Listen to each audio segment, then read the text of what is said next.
বাজারের একমাত্র টিউবওয়েল কাদাযুক্ত পরিবেশে মানুষকে ব্যবহার করতে হয়। বাজারটি ছোট হলেও সামর্থ্যের অভাবে টিউবওয়েলের গোড়াটি পাকা করা হয়নি।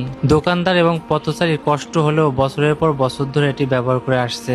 কাদামাটির মধ্যেও এই পানি পান করতে তাদের কোনো অভিযোগ নেই। কয়েকদিন আগে হঠাৎ সেখানে গিয়ে তাদেরকে কথা দিয়ে আসলাম কলটি পাকা করে দেব। আমার কথা শুনে তাদের মন আনন্দে ভরে গেল। সেই ভালোবাসার জেরে কয়েকদিন পরে এই কাজটি করতে চলে এলাম। হয়তো তারা ভেবেছিল আমি তাদের শুধু আশাই দিয়েছি।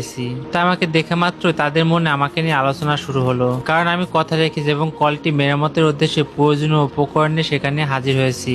কাজটি করে দেখে অনেক মানুষ যেন স্বস্তির নিঃশ্বাস ফেললো। হয়তো তাদের এমনই আশা ছিল একটা ভালো পরিবেশে কলটি ব্যবহার করবে।